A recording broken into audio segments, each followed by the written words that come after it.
Very good morning all of you. I hope so कि last lecture में हमने जो भी पढ़ा था आप सबको समझ में आया होगा। लास्ट लेक्चर में हमने कैरेक्टरिस्टिक ऑफ केमिकल रिएक्शन तक कंप्लीट किया था, ठीक है। अभी आज का जो लेक्चर है वो सबसे ज़्यादा इम्पॉर्टेंट है इस चैप्टर का, क्योंकि यहाँ पे अभी आपको केमिकल रिएक्शंस जो केमिकल रिएक्शन केमिकल इक्वेशन उसको बैलेंस कैसे करना है ये सीखना है। एक चीज़ याद में रखो कि अगर आज आपको समझ में आ गया कि रिएक्शन बैलेंस कैसे करते हैं, तो आने वाले जितने भी चैप्टर्स हैं like metal and non metal chapter है आपका, और जितने भी केमिकल रिएक्शन ओवरऑल आपके पूरे सिलेबस में दिए गए होंगे, उन सब में बैलेंसिंग आपको लर्न नहीं करना पड़ेगा। मोस्ट ऑफ द स्टूडेंट्स मैंने देखा है वो रट लेते हैं कि हाँ ये रिएक्शन है ना, रट लो, कोई काम का नहीं है। It will just create a stress in your mind. So it's better कि आप ये लेक्चर को एक बार नहीं समझता है दोबारा देखो, फिर भी नहीं समझता है तो डिफ़िकल्टी सेशन जब भी हम लेंगे उसमें आप लोग अपनी जो क्वेरीज है वो सॉल्व कर सकते हो। इफ़ यू वांट कि हम और ज़्यादा एग्जाम्पल लेके एक लेक्चर में और एक्सटेंड करूँ तो वैसा भी आप मुझे बता दो ताकि मैं वैसा फिर आपको सिखाऊं। So without wasting time let's proceed, ठीक है। हम लोगों ने उस दिन देखा था कि चेंज होते हैं दो, एक होता है फिजिकल, एक होता है केमिकल। हमें इस चैप्टर में सिर्फ केमिकल चेंज से रिलेटेड देखना है, ठीक है। अभी केमिकल चेंज जब होता है तो केमिकल रिएक्शन होगी, है ना। अभी हमने देखा था कि केमिकल रिएक्शन क्या होती है। रिएक्शन में दो चीजें रहेगी, एक रहेगा रिएक्टेंट, एक रहेगा प्रोडक्ट। मैंने रिएक्टेंट को R लिखा है, प्रोडक्ट को P लिखा है फिलहाल, ठीक है। तो अभी ये जो केमिकल रिएक्शन है जो हो रही है उसे एक्सप्रेस करने का जो तरीका होता है, मतलब अ मेथड टू एक्सप्रेस, क्या चीज एक्सप्रेस करनी है हमें एक्सप्रेस करनी है केमिकल रिएक्शन। किसके मदद से? With the help of the substance. यहां पे सब्सटेंस कौन हो गए? Reactant. With the help of substance involved in reaction, इसे हम कहते हैं, सॉरी यहां नहीं लिखती हूं, इसे ही हम कहते हैं केमिकल इक्वेशन। अभी एक चीज, केमिकल इक्वेशन क्या है? केमिकल इक्वेशन एक मेथड है। कौन सी मेथड है? It is a method to express the chemical reaction with the help of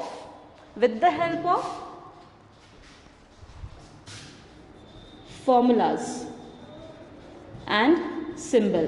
अब ये चीज मैम क्या बोल रहे हो आप, फॉर्मूला एंड सिंबल, ये आगे हमें समझ में आएगा। Chemical equation is a method to express the chemical reaction with the help of formula and symbols.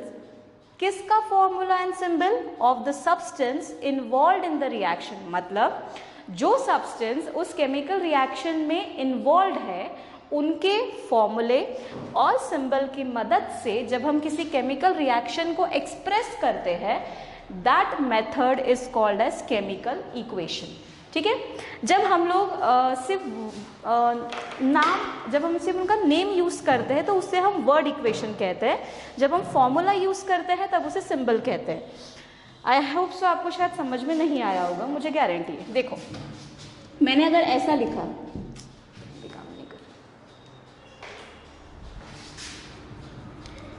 hydrogen combines with chlorine, yes whatever reactant we are writing, मैंने आपको लास्ट टाइम ये बताया था, वो लेफ्ट साइड में लिखते हैं जो उस रिएक्शन में टेक पार्ट करते हैं। तो जो उनका कॉम्बिनेशन होता है उसे हम प्लस साइन से करते हैं। इसमें प्लीज माइनस, इनटू, डिवाइड ये सब चीजें नहीं होती है। इसका मतलब होता है कंबाइन, कि ये इसके साथ में रिएक्ट कर रही है। प्लस का मतलब क्या होता है कि वो ये रिएक्टेंट दूसरे रिएक्टेंट के साथ में रिएक्ट कर रहा है, ये सिंबल होता है, ठीक है। इसमें प्लीज इनटू वगैरह मत लगा देना। अभी hydrogen reacts with chlorine to form hydrochloric acid. अभी ये जो मैंने बोला ये मैंने उनके नेम्स यूज किए हैं, ठीक है, टू एक्सप्रेस द रिएक्शन कि हाइड्रोक्लोरिक एसिड कैसे बना। हाइड्रोजन क्लोरीन के साथ में रिएक्ट होकर हाइड्रोक्लोरिक एसिड बनाया। इस फॉर्मेट को हम कहते हैं वर्ड इक्वेशन, ठीक है, it is called as word equation. लेकिन वहीं पे अगर मैं ऐसा लिखूं, इसका मैं सिंबल यूज कर रही हूँ, हाइड्रोजन का सिंबल होता है H2, क्लोरीन का सिंबल होता है H, हम यहाँ पे हाइड्रोजन गैस की बात कर रहे हैं, ठीक है, हाइड्रोजन गैस, क्लोरीन गैस, ठीक है। It combines with chlorine to form, ma'am यहाँ पे आपने 2 क्यों लिखा, सिंबल तो H ही होता है, फिर H2 क्यों लिखा, ये सब अभी यही सारी चीजें आज हमें इस चैप्टर में देखनी है, ठीक है। तो hydrogen combines with chlorine to form hydrochloric acid. क्या मैम यहाँ पे 2 लिखा है, यहाँ पे नहीं लिखा है, यही सब आज देखना है, चल ठीक है। तो ये इस फॉर्मेट में जब आप लिखते हो किसी केमिकल रिएक्शन को, this is called as word equation. वहीं पे जब आप उसका सिंबल या फॉर्मूलाज यूज करते हो तो उसे हम कहते हैं केमिकल इक्वेशन।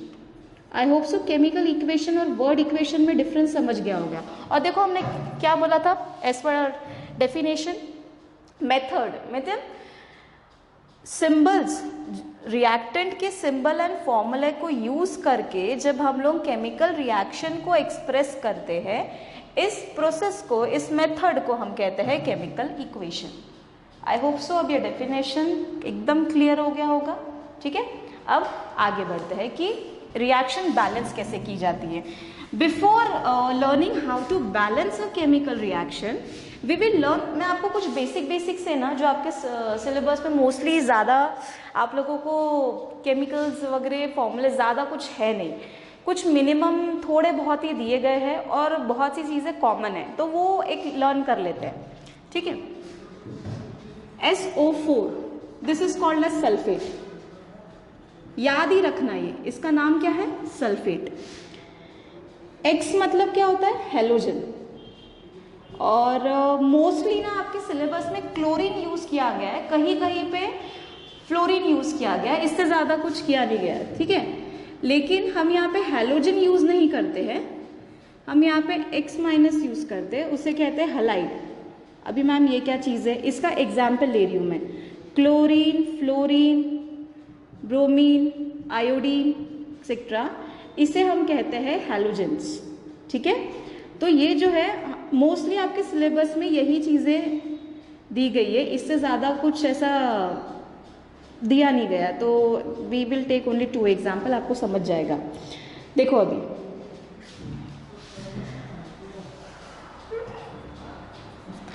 सल्फेट जो है इसकी वैलेंसी होती है 2, वैलेंसी कितनी है, 2, यही याद रखना है आपको कि SO4 सल्फेट है, इसकी वैलेंसी है 2, पहली चीज।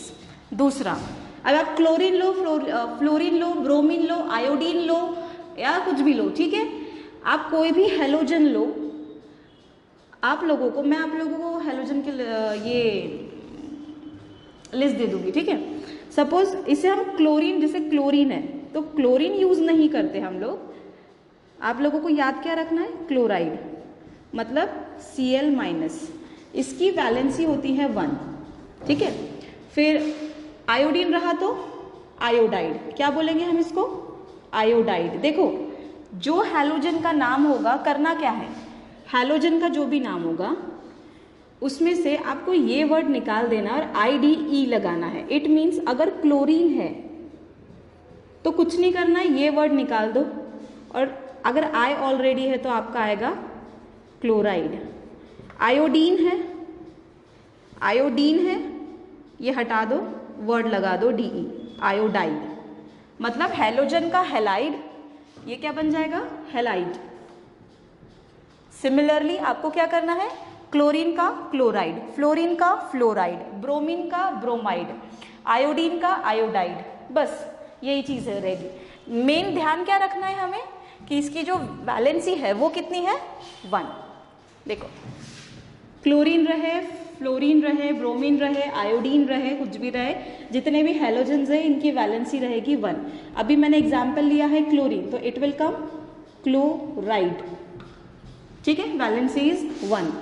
फिर ये होता है नाइट्रेट, इस ग्रुप को हम क्या कहते हैं, नाइट्रेट, इसकी वैलेंसी कितनी है, 1। O क्या है, सिर्फ O रहा तो ऑक्साइड, इसकी वैलेंसी कितनी है, 2। फिर इसके बाद में सपोज हम लेते हैं OH, देखो ऑक्साइड, हाइड्रोजन लग गया, hydroxide, this group is called as hydroxide. इसकी वैलेंसी कितनी है? 1। देखो कॉमन सेंस है, इसकी वैलेंसी 2 थी, 1 गायब हो गई, हाइड्रोजन आ गया, बची कितनी? 1।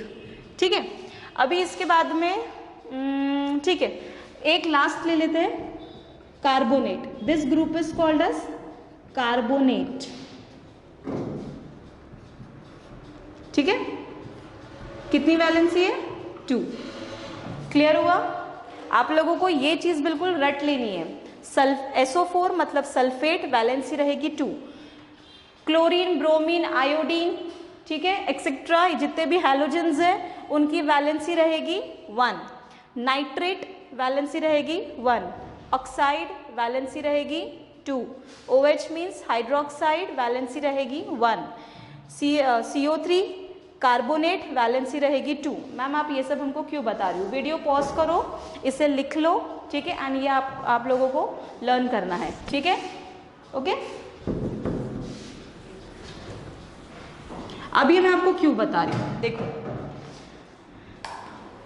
केमिकल फॉर्मूला कैसे बनाया जाता है। सपोज A है और B है, A की वैलेंसी है 2 और B की वैलेंसी है 3। सपोज इसका मुझे केमिकल फॉर्मूला बनाना है। ऑब्वियसली A और B कंबाइन होंगे, A and B will combine and form AB। लेकिन अगर इसकी वैलेंसी 2 है, इसकी वैलेंसी 3 है, simply you have to interchange the valency. मतलब B के पास में 2 जाएगा, A के पास में 3 जाएगा, तो यहाँ पे क्या हो जाएगा? A के पास में 3 जाएगा, B के पास में 2 जाएगा। सो this is the chemical formula. Clear? जैसे एग्जाम्पल लेते हैं, कॉपर कार्बोनेट, सॉरी हाइड्रोक्साइड लेते हैं समझने के लिए। कॉपर की वैलेंसी है 2। वैलेंसी क्या है मैम? ये गलती से भी मुझसे मत पूछना, एक लेक्चर लिया है हमने इस पे, ठीक है। नेक्स्ट रिवाइंड करो, फिर से पुराना लेक्चर देखो, फिर भी नहीं समझ रहा तो पूछ लेना। हाइड्रोक्साइड की वैलेंसी है 1, ठीक है। क्या करना है हमें? मैंने ये कहा कि कॉपर और हाइड्रोक्साइड कंबाइन हुए और बनाया कॉपर हाइड्रोक्साइड, ठीक है, चलो मान लिया। लेकिन इसकी वैलेंसी कितनी है कॉपर की? 2। तो इसलिए 2 किसके पास जाएगा? इसके पास। 1 किसके पास जाएगा? कॉपर के पास। तो फॉर्मूला कैसा बनेगा? हाइड्रोक्साइड के पास गया 2, लेकिन ये दोनों के लिए है ना, ब्रैकेट में दे देंगे। एक से ज्यादा रहा और अगर वो ग्रुप में है, हाइड्रोक्साइड पूरा एक ग्रुप है, इसलिए हमने यहाँ पे ब्रैकेट, जैसे आप लोग होता है ना, अगर आपको 2 + 3 है और आपको मल्टीप्लाई बाय 2 करना है दोनों से, तो आप क्या करते हो? ब्रैकेट दे देते हो। इसी तरह हाइड्रोक्साइड है, अगर मैं × 2 सिर्फ लिखूंगी तो इसका मतलब ऑक्सीजन 1 है, हाइड्रोजन 2 है, ये गलत हो जाएगा। इसलिए हम क्या करेंगे? ऑक्सीजन हाइड्रोजन ब्रैकेट दे देंगे और नीचे 2 लिखेंगे, मतलब ऑक्सीजन भी 2 है और हाइड्रोजन भी 2 है। क्लियर हो गया? Same like this. तो अब यहाँ पे 1 हम लोग लिखते हैं क्या? आप लोग जब अलजेब्रिक इक्वेशन भी पढ़ते हो तो x + AB, यहाँ पे आप 1 एक्सप्रेस करते नहीं हो, तो इसी तरह यहाँ पे हमें 1 लिखने की जरूरत नहीं है। तो बन गया इसका केमिकल फॉर्मूला, ठीक है। अभी जैसे मैग्नीशियम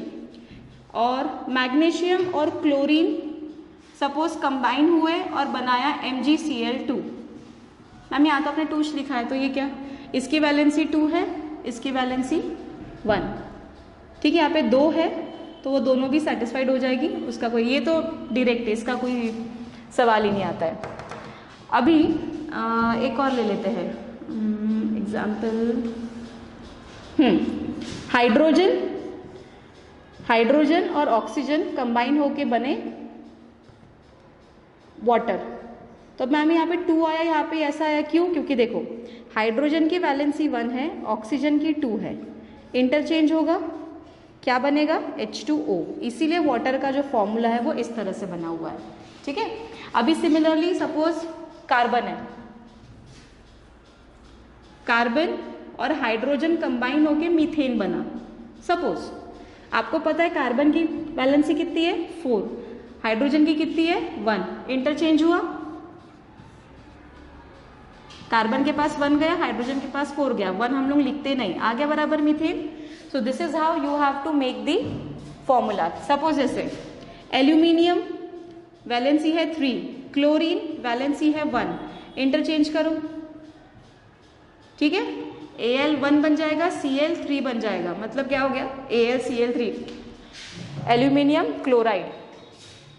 अभी जो हमने लिया था मैग्नीशियम 2Cl1, इंटरचेंज करो, मैग्नीशियम के पास में 1 जाएगा, क्लोरीन के पास में 2, 1 हम लोग लिखते नहीं, फॉर्मूला क्या बना MgCl2। So this is how you have to make the formulas of different compounds, ठीक है। तो ये चीजें रटने वाली है ही नहीं। अगर आपको ये समझ गया है कि फॉर्मूला कैसे बनाया जाता है किसी भी केमिकल का, तो वो बहुत इजी हो जाएगा। इसलिए वो फंक्शनल ग्रुप जो मैंने आपको लिखा के दिए थे इसके पहले, वो प्लीज आप लोग लर्न कर लेना। जैसे अगर मैं एक और एग्जांपल ले लेती हूँ, हाइड्रोजन की वैलेंसी कितनी है 1, सल्फेट की कितनी है 2, इंटरचेंज करो, क्या बन जाएगा हाइड्रोजन सल्फेट। ये पूरा एक ग्रुप है, ऐसा हम 1 लिखेंगे क्या, नहीं, जरूरत ही नहीं है, हो गया फॉर्मूला, ठीक है। सिमिलरली सोडियम की वैलेंसी 1 है, ये हो गया सल्फेट, वैलेंसी 2 है, इंटरचेंज करो, सोडियम के पास में 2 जाएगा, SO4 हो गया सोडियम सल्फेट। फिर अगर सपोज में कैल्शियम की वैलेंसी है 2, कार्बोनेट की वैलेंसी है 2, इंटरचेंज करो, Ca2CO3 2, जरूरी है क्या 2 2, जैसे आप कॉमन रहा तो कट कर देते हो, इसे कट कर दो क्योंकि वो दोनों ने एक दूसरे को सेटिस्फाई कर दिया, तो क्या बन गया CaCO3। Is it clear? इस तरह से हम लोग केमिकल फॉर्मूलेज बनाते हैं, ओके। अब आगे बढ़ते हैं, सबसे इंपॉर्टेंट, आई होप सो कि केमिकल फॉर्मूला कैसे बनाना ये आपको समझ में आ गया होगा, ठीक है। और एग्जाम्पल लेना है, चलो एक दो और ले लेते हैं। हाइड्रोजन क्लोरीन, हाइड्रोजन की वैलेंसी 1, क्लोरीन की 1, इंटरचेंज करो, हाइड्रोजन क्लोरीन, 1 लिखने की जरूरत नहीं, आ गया HCl। और कोई एग्जाम्पल, हाइड्रोजन की वैलेंसी है 1, नाइट्रेट की वैलेंसी है 1, इंटरचेंज करो, H1 HNO3 1, 1 1 लिखना जरूरी है क्या, नहीं, मिटा दो इसको, क्या बना हमारा chemical formula HNO3। Is it clear? Chemical formula कैसे बनाए जाते हैं। तो अब आगे बढ़ते हैं कि बैलेंस केमिकल इक्वेशंस को बैलेंस कैसे किया जाता है। तो अब सबसे पहले हम लेते हैं zinc reacts with sulfuric acid, this is called as sulfuric acid, hydrogen sulphate उसका दूसरा नाम है sulfuric acid, then it gives zinc sulfate plus, ma'am ये ऐसा क्यों हुआ, ऐसा ये क्यों यहाँ गया, वो क्यों वहाँ गया। एक चीज सुन लो, हम लोग अभी पढ़ रहे हैं कि केमिकल इक्वेशन बैलेंस कैसे करना है। जो हमारा नेक्स्ट टॉपिक है नेक्स्ट लेक्चर का, वो है कि टाइप ऑफ केमिकल रिएक्शन, उसमें हर एक रिएक्शन हम लोग डिटेल में पढ़ने वाले हैं कि वो रिएक्शन ऐसी हुई क्यों, कि यहाँ का जिंक था वो सल्फेट के पास क्यों गया और हाइड्रोजन क्यों हट गया। ये सारी चीजें हमें नेक्स्ट लेक्चर में देखना है। इस लेक्चर में आपका फोकस सिर्फ इस पे होना चाहिए कि हमें रिएक्शन को बैलेंस कैसे करना है, ठीक है। So focus on it.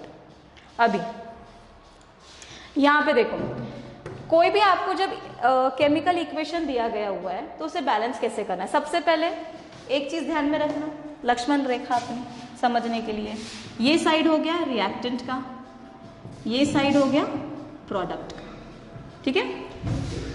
कौन से बताओ यहाँ पे, पहला कौन सा है, एक है जिंक, दूसरा है हाइड्रोजन, ये 2 वगैरह नहीं लिखना, हाइड्रोजन, नेक्स्ट है S, दूसरा है O, यहाँ पे भी लिख लो कौन से है, जिंक है, देन सल्फर है, देन ऑक्सीजन है, देन हाइड्रोजन है। चलो काउंट करो, जिंक कितना है यहाँ पे 1, हाइड्रोजन कितने हैं 1 × 2 है, सल्फर कितना है 1 है, ऑक्सीजन कितने हैं 4 है। यहाँ गिनते हैं, जिंक कितना है 1, सल्फर कितना है 1, ऑक्सीजन कितना है 4, हाइड्रोजन कितना है 2। अभी क्रॉस चेक करते हैं, zinc 1, there also 1, hydrogen 2, sulphur 1, oxygen 4। यहाँ पे रिएक्टेंट और प्रोडक्ट सेम है, therefore this equation is balanced. Yes, अभी नेक्स्ट देखते हैं।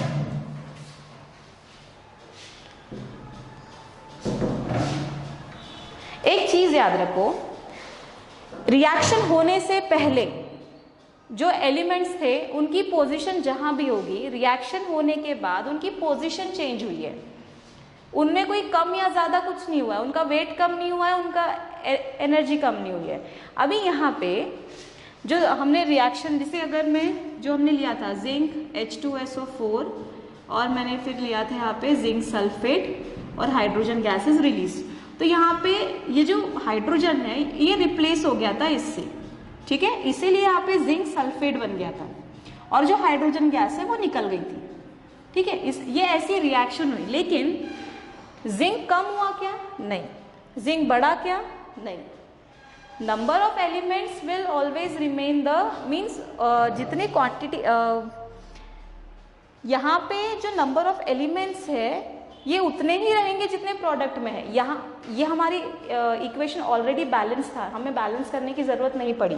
आगे वाले जो हम इक्वेशंस देखेंगे ना उसमें आपको समझ में आएगा कि रिएक्शन के पहले जितने नंबर ऑफ एलिमेंट्स थे, रिएक्शन के बाद भी उतने ही नंबर ऑफ एलिमेंट्स रहना ही चाहिए। अगर वो नहीं है तो फिर भैया वो गया कहाँ? आपने वो लॉ पढ़ा होगा, लॉ ऑफ मास, ठीक है। तो ये जो था इसमें इक्वल मास का जो आपका कंसेप्ट था आपने 9th स्टैंडर्ड में पढ़ा था कि रिएक्शन के पहले जो टोटल मास होता है, रिएक्शन के बाद भी उतना ही मास रहेगा, उसमें चेंज नहीं आएगा। जैसे अगर इसका जो भी मास है, सपोज अभी हम लोग just for our consideration atomic mass इसका सपोज 1 है, इसका 1, इसका 1, इसका 4, ठीक है, तो टोटल कितना हो गया 7। यहाँ पे भी कितना आएगा 7। मास कम नहीं होता है, क्योंकि अगर रिएक्शन के पहले का मास और रिएक्शन के बाद के मास में अगर डिफरेंस है तो वो उतना मास गया कहाँ? It is converted into energy. ऐसा जैसे आप लोग अगर atomic atom bomb, nuclear bomb की अगर आप बात करते हो तो रिएक्शन के पहले और रिएक्शन के बाद में मास में डिफरेंस आता है और जो मास का डिफरेंस है that is converted into heat energy, ठीक है। वैसे हमारी नॉर्मल रिएक्शंस में इट इज द लॉ कि रिएक्शन के पहले का जो मास है वो रिएक्शन के बाद भी सेम ही रहेगा। दैट इज द रीजन कि हम लोग इनका जो नंबर है वो बैलेंस करते हैं, ठीक है। अगर मैं एक चेयर से उठ के दूसरे चेयर पे जाके बैठ रही हूँ तो क्या मेरा वेट कम हो जाएगा सडनली? एकदम नहीं ना। सो सेम चीज यहाँ पे रहेगी कि जब वो रिएक्टेंट थे और जब प्रोडक्ट बने उनका मास सेम ही रहेगा। यहाँ पे जिंक का जितना मास है उतना ही मास जिंक का यहाँ रहेगा। So that is the reason कि हम दोनों को इक्वेट करते हैं, ठीक है। अभी नेक्स्ट हम बैलेंस कैसे करना है आगे और बढ़ते हैं। चल, हाइड्रोजन, देखो एक चीज याद रखो, सॉलिड चीजों का तो ठीक है, लेकिन जितनी भी गैसेस होती है ना उनको हम लोग नेसेंट फॉर्म मतलब ही सिंगल फॉर्म में नहीं लिखते। अगर आप हाइड्रोजन की बात करोगे आप ऐसा कभी नहीं लिखोगे, उसको आप हमेशा H2 ही लिखोगे, ठीक है। ये नेसेंट फॉर्म में नहीं पाई जाती। ऑक्सीजन आप बोलोगे तो आप हमेशा O ही लिखोगे, O2 ही लिखोगे, O नहीं लिखते हो। अगर O लिखना है तो फिर उसको ऐसे ब्रैकेट में दिखाना पड़ता है, this is called as nascent oxygen. तो हाइड्रोजन और ऑक्सीजन कंबाइन होके बना लिए water, H2O is nothing but water. This is what hydrogen, this is what oxygen, this is what water, ठीक है। अभी एक चीज मैम पेपर में कैसे लिखना पड़ता है वो मैं बताऊंगी आपको। अभी देखो यहाँ पे रिएक्टेंट कौन से हाइड्रोजन ऑक्सीजन, यहाँ पे कौन से हाइड्रोजन ऑक्सीजन। हाइड्रोजन कितने हैं 2, ऑक्सीजन कितने हैं 2, यहाँ पे हाइड्रोजन कितने हैं 2, ऑक्सीजन कितना है 1। बैलेंस हो रहा क्या? नहीं हो रहा है, तो अभी हमें बैलेंस करना है। यहाँ पे 2 ऑक्सीजन है 2 और यहाँ पे 1 ऑक्सीजन है, मल्टीप्लाई बाय 2 करो तो ये 2 हो जाएगा, मतलब मुझे इसको 2 से मल्टीप्लाई करना, तो यहाँ तो लिख नहीं सकती ऑब्वियसली, और ये दोनों एक ही साथ है, ये अलग अलग नहीं है, तो आप ऐसा तो नहीं लिख सकते, दिस इज रॉन्ग। तो आपको 2 कहाँ लिखना पड़ेगा? This is a single formula, आपको ऑक्सीजन को डबल करना है, तो आप क्या करोगे यहाँ पे दोगे 2, ठीक है। मतलब इसका मतलब कि ये इससे भी मल्टीप्लाई हो गया और ये इससे भी मल्टीप्लाई हो गया, ठीक है। तो अब क्या हो जाएगा, आपने जैसे ही यहाँ पे 2 लिखा, जैसे ही आपने यहाँ पे 2 लिखा, ये तो 2 हो गए बट आपके हाइड्रोजन के नंबर भी बढ़ गए ना, कितना हो गया 4। अब देखो ऑक्सीजन तो बैलेंस हो गया, लेकिन हाइड्रोजन का क्या? अब हाइड्रोजन 2 है, अब इसको यहाँ पे क्या करना पड़ेगा, मल्टीप्लाई बाय 2, तो यहाँ पे मैं 2 लिख दूंगी।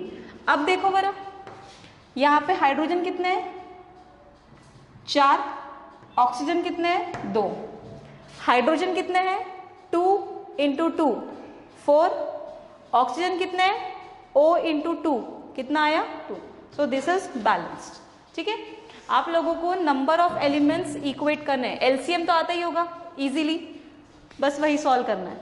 जैसे अब नेक्स्ट लेते हैं, suppose CuSO4 copper sulphate combines with sodium hydroxide, this is what, copper sulphate. ऐसा ही पेपर में भी लिखना है, इक्वेशन लिखना, नीचे में उसका नाम लिखना। ये हो गया सोडियम हाइड्रोक्साइड। ठीक है, it give rise to copper hydroxide and sodium sulphate, copper hydroxide and sodium sulphate. Is it clear? अभी देखो यहाँ पे कॉपर की वैलेंसी कितनी है, 2, सल्फेट की कितनी है, 2, इंटरचेंज किए, दोनों के इसमें 2 आना चाहिए, कैंसिल हो गया, कॉपर सल्फेट। सोडियम की वैलेंसी है 1, हाइड्रोक्साइड की वैलेंसी है 1, इंटरचेंज किया, क्या बन गया, सोडियम हाइड्रोक्साइड। कॉपर की वैलेंसी है 2, हाइड्रोक्साइड की वैलेंसी है 1, इंटरचेंज करेंगे, कॉपर का 2 जाएगा हाइड्रोक्साइड के पास में, हाइड्रोक्साइड का 1 जाएगा कॉपर के पास में, तो फॉर्मूला क्या बना, CuOH ट्वाइस। सोडियम की वैलेंसी 1, सल्फेट की वैलेंसी 2, तो सोडियम का 1 जाएगा सल्फेट के पास में, सल्फेट का 2 जाएगा सोडियम के पास में, इंटरचेंज हो गया। ठीक है, अभी फॉर्मूला कैसे बना, क्लियर हुआ? अब देखो, अब बैलेंस करना सीखते हैं। Law of mutton action, mass action, यही याद रखना है आपको कि नंबर ऑफ एलिमेंट सेम होने चाहिए, क्योंकि मास सेम रहेगा। यहाँ पे कौन से एलिमेंट है, कॉपर है, सल्फर है, ऑक्सीजन है, सोडियम है, हाइड्रोजन है। ठीक है, यहाँ कौन से, ऑब्वियसली वही रहेंगे, कॉपर है, फिर सल्फर है, ऑक्सीजन है, सोडियम है, हाइड्रोजन है। चलो काउंट करते हैं, कॉपर कितना है यहाँ पे, 1, सल्फर कितना है, 1। एक्चुअली सल्फर ना बोलते हुए आप लोग पता है क्या, पूरा का पूरा सल्फेट भी बोल सकते हो, क्योंकि SO4 पूरा एक ग्रुप है ना, और हमें पता है कि वो पूरा एक ग्रुप है, तो हमें कोई इतना उसकी वैलेंसी भी हमें पता है, पूरा एक ग्रुप है। और O और H को भी सेपरेटली ना लेते हुए आप लोग हाइड्रोक्साइड ऐसा एक ग्रुप ले सकते हो इफ यू वांट, अदरवाइज आप सिंगल सिंगल भी ले सकते हो, जैसी आपकी मर्जी है। ठीक है, चलो ये ग्रुप है ना, सो इसको सेपरेट करने की कोई मीनिंग नहीं है, वरना इसको और इसमें आप कंफ्यूज हो जाओगे। ठीक है, देखो अभी कॉपर कितना है, 1, सल्फेट ग्रुप कितना है, 1, सोडियम कितना है, 1, हाइड्रोक्साइड ग्रुप कितना है, 1। यहाँ पे देखते हैं, कॉपर कितना है, 1, हाइड्रोक्साइड ग्रुप कितना है, 2, सोडियम 2, सल्फेट ग्रुप 1।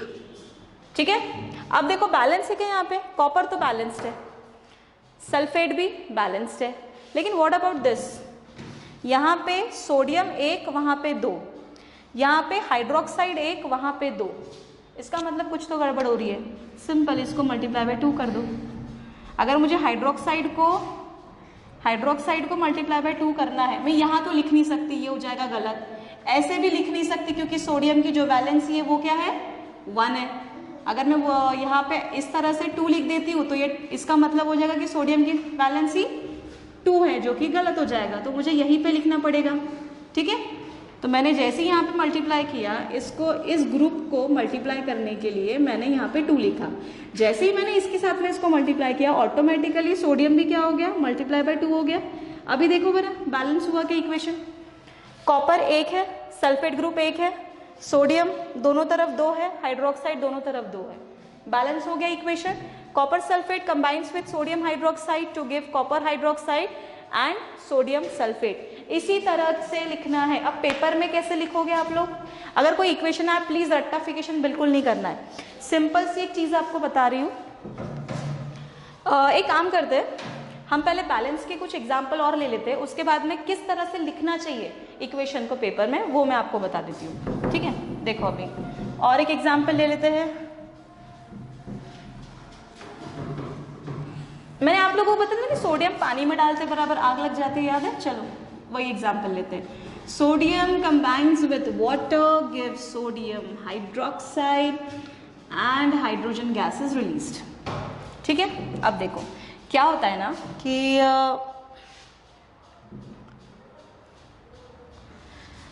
क्या होता है कि जब सोडियम को आप पानी में डालते हो ना तो सोडियम हाइड्रोक्साइड बनता है और अमाउंट ऑफ एनर्जी रिलीज होती है।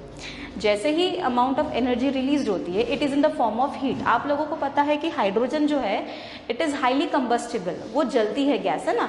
Oxygen supports burning, carbon dioxide does not support burning and hydrogen is combustible, वो खुद ही जल जाती है। तो क्या होता है कि जैसे ही आप उसको पानी में डालते हो तो जैसे हीट एनर्जी और हाइड्रोजन गैस साइमल्टेनियसली रिलीज हुई, तो वो जो आग लगी ना वो एक्चुअली हाइड्रोजन गैस जलती है, ठीक है। जैसे ही आपने सोडियम को पानी में डाला वैसे ही हाइड्रोजन गैस रिलीज होंगी plus high amount of heat energy release होती है।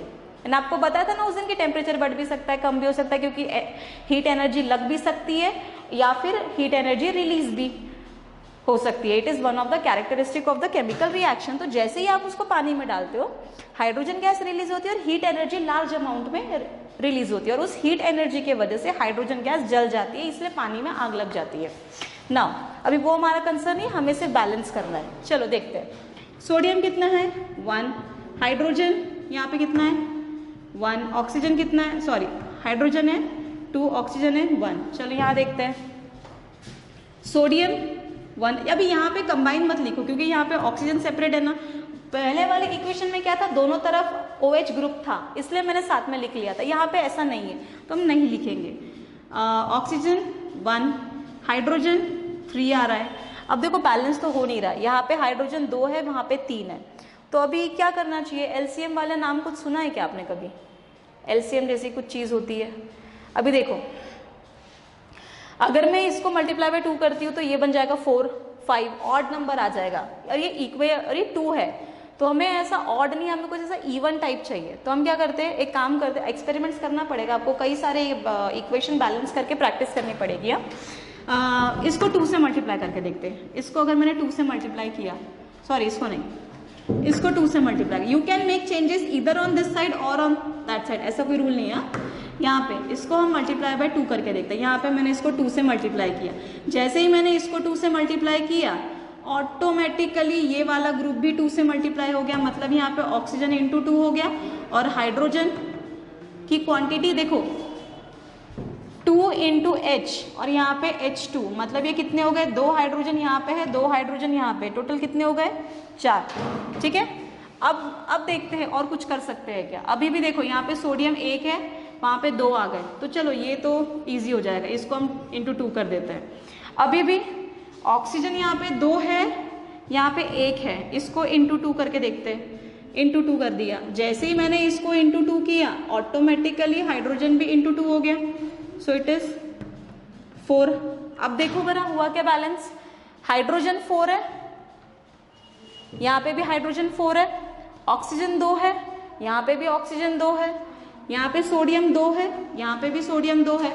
सो बेसिकली अभी हमारी जो रिएक्शन है कैसी बनी, twice Na plus twice H2O giving rise to twice NaOH plus H2। ये हो गया आपका बैलेंस केमिकल इक्वेशन। पहले कैसा था,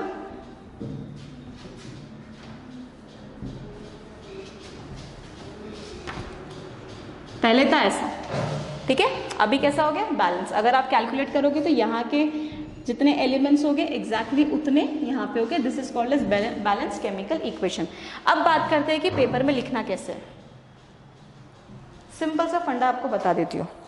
सपोज हम ए बी की बात करते हैं, ए एंड बी। अभी एक्चुअली हम लोग सिर्फ बैलेंस की बात कर रहे हैं ना, इसलिए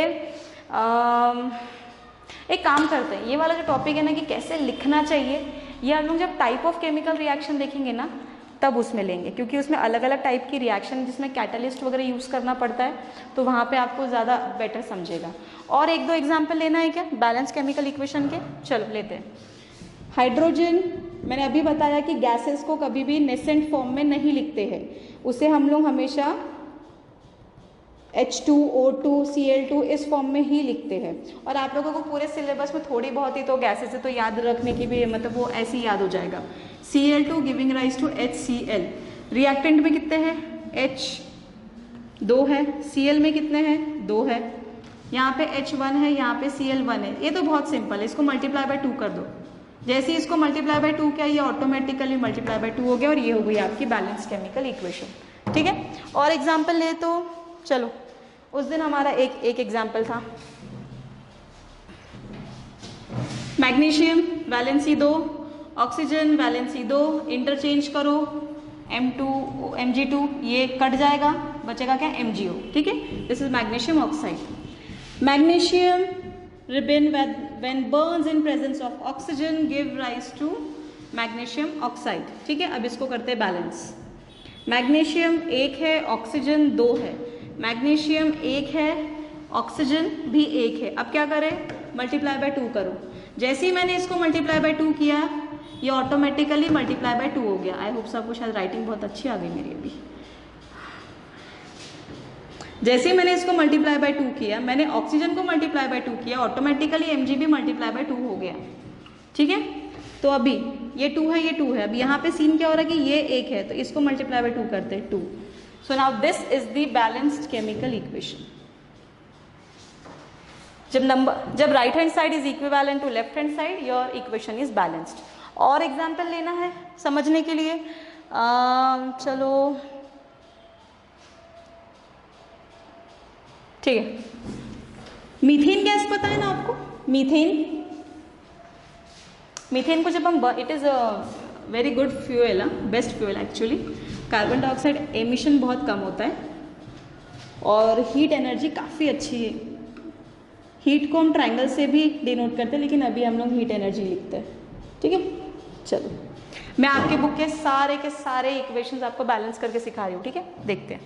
कार्बन 1, हाइड्रोजन 4, ऑक्सीजन 2। चलो, कार्बन 1, ऑक्सीजन 2 + 1, यहाँ पे 2 है, यहाँ पे 1 है, कितने हो गए? 3। हाइड्रोजन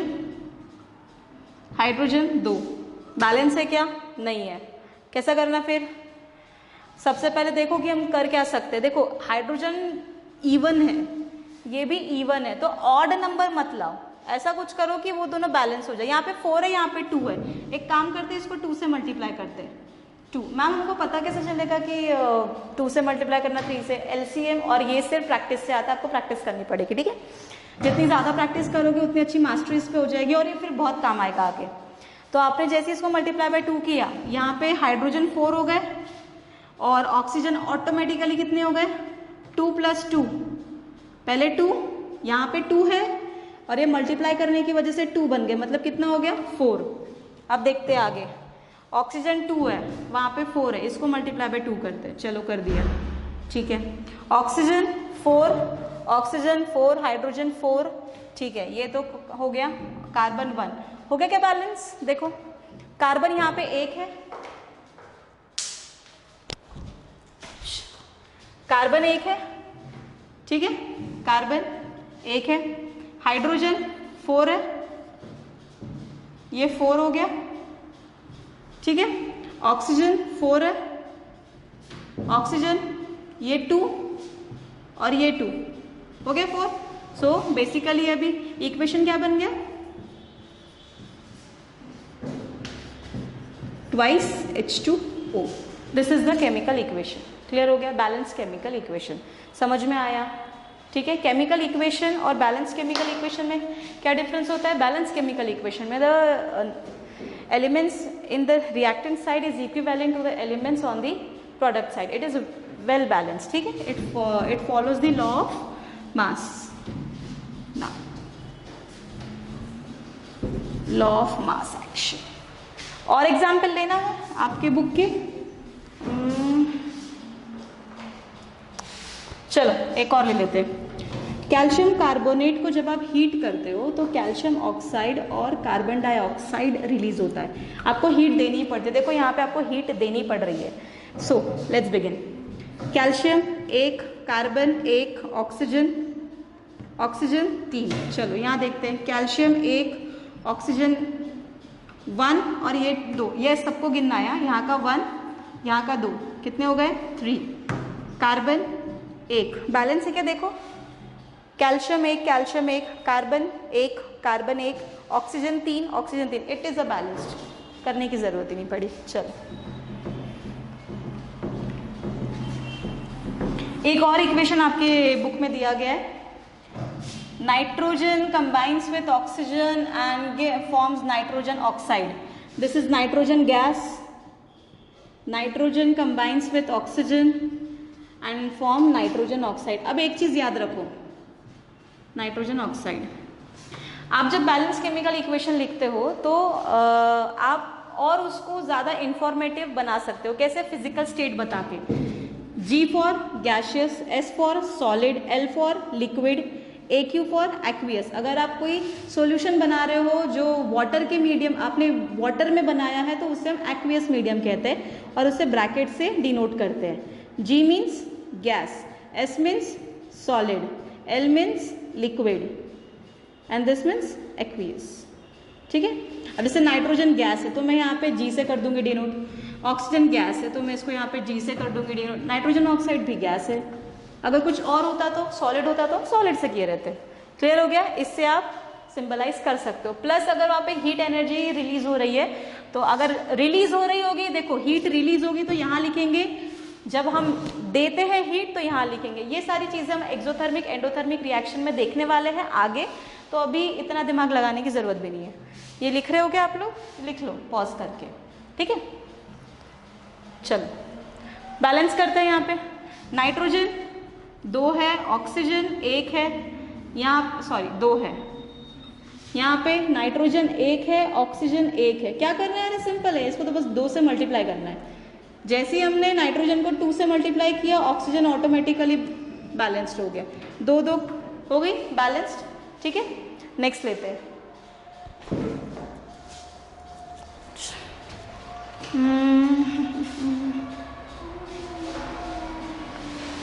चलो आप लोगों की एक फेवरेट रिएक्शन लेते हैं जो शायद आपको बायोलॉजी में इस साल है, रेस्पिरेशन। I think so.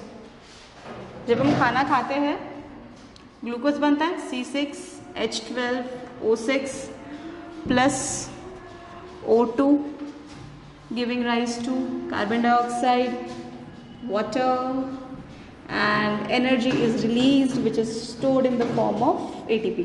ऐसा सुना होगा कुछ तो भी आपने। Glucose combines with the oxygen and form carbon dioxide and water and energy is released which is stored in the form of ATP in our mitochondria। ऐसा आपने रेस्पिरेशन में बायोलॉजी चैप्टर में पढ़ा होगा। आई थिंक सो, वो शायद वो topic आने का है अभी इसे बैलेंस करना है and this is your homework.